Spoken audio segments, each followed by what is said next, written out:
Hey y'all, welcome to Clackbait. Today we'll be taking a look at the Tiger 80 designed by Wei from KBD Fans. Now the Tiger 80 is a full aluminum entry-level TKL currently in group buy for a reasonable price of $225 with a couple of color options that are going to cost you $245.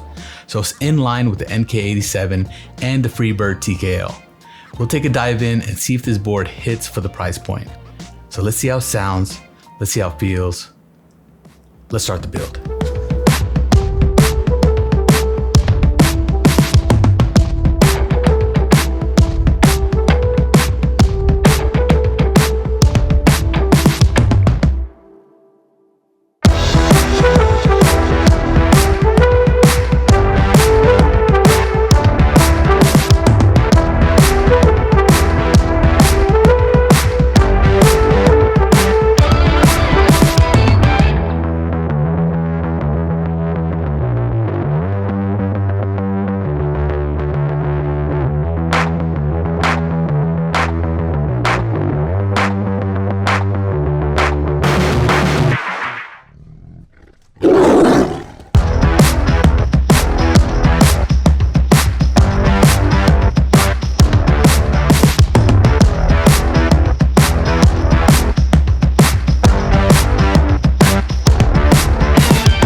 Alright, so the Tiger 80 comes in multiple color options, including black, gray, light purple, burgundy, silver, white, deep space, and Arctic sky.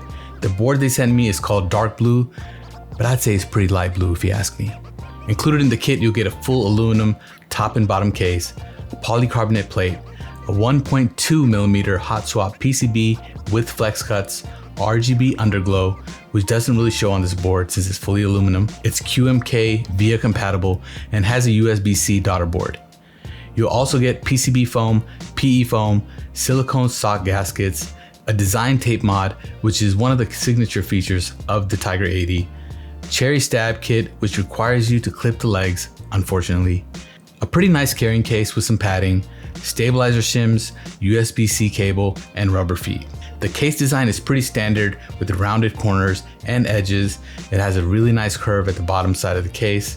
There's a really cool tiger logo at the bottom, but it's pretty hard to see the details. It would have been nice if they cut in deeper so the logo can pop a little bit. The USB port is recessed, hiding the connector, which I really like. Overall, nothing really stands out about the board itself, but I think it's a nice look.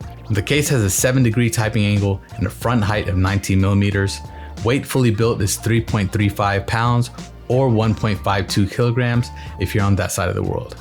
Now this is a newly implemented design by KBD Fans, which utilizes gasket socks.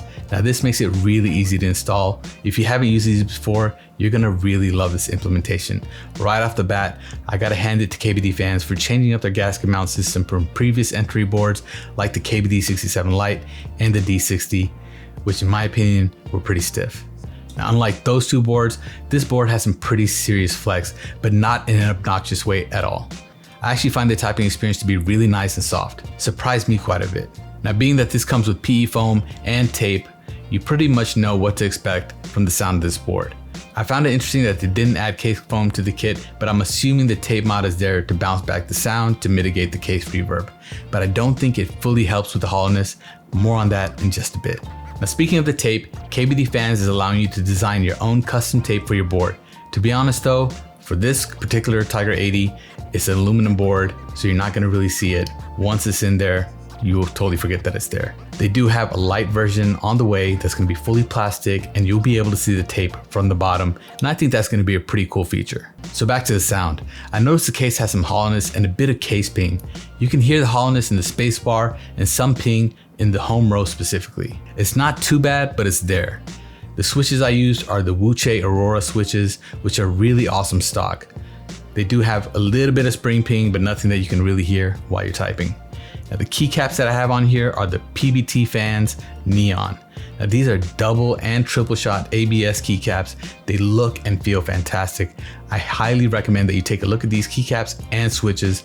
Links for both of these are in the description below. So I did a couple of different build configurations, one with the supplied tape and one with polyfill instead of the tape. Take a listen.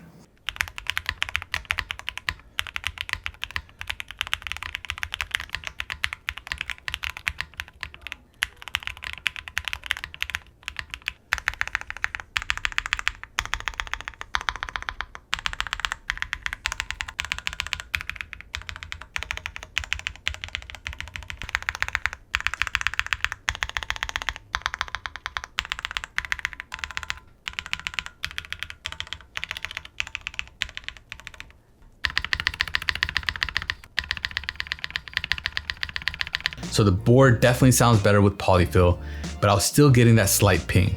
I decided to go ahead and do the force break mod to see if it'd help at all. This mod was popularized by Keyboard and it kind of works some voodoo magic wonders here. So here's what the board sounds like after the force break.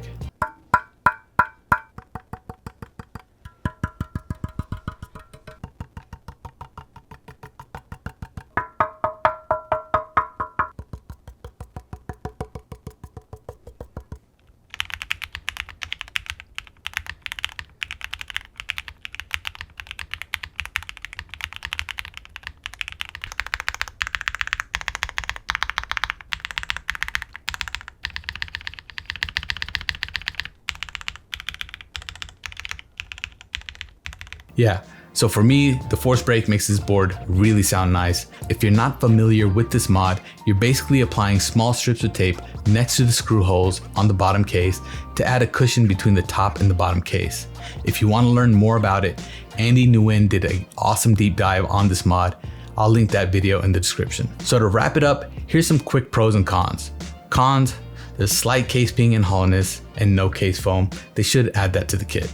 Pros, it's a super easy build process, really straightforward. I think any beginner into the hobby is gonna love this keyboard because it's so simple to build. It has a really great soft typing experience. It sounds good and the price point is really good for what you're getting. I think $225 is a solid price for this board. If you are thinking about picking this keyboard up, I do have an affiliate link in the description that does help the channel. So support your boy. So final thoughts, I think the Tiger 80 is gonna do really well in the market and people will really like what they're getting for $225. At this price point, I would recommend this over the NK87. Now I haven't personally tried the Freebird TKL, so I can't speak on that. And that's it for this one, homies. I got the Pixel Space capsule coming up next. Drop the likes to help this video out and subscribe if you love the content. I appreciate you all. Thank you. Peace.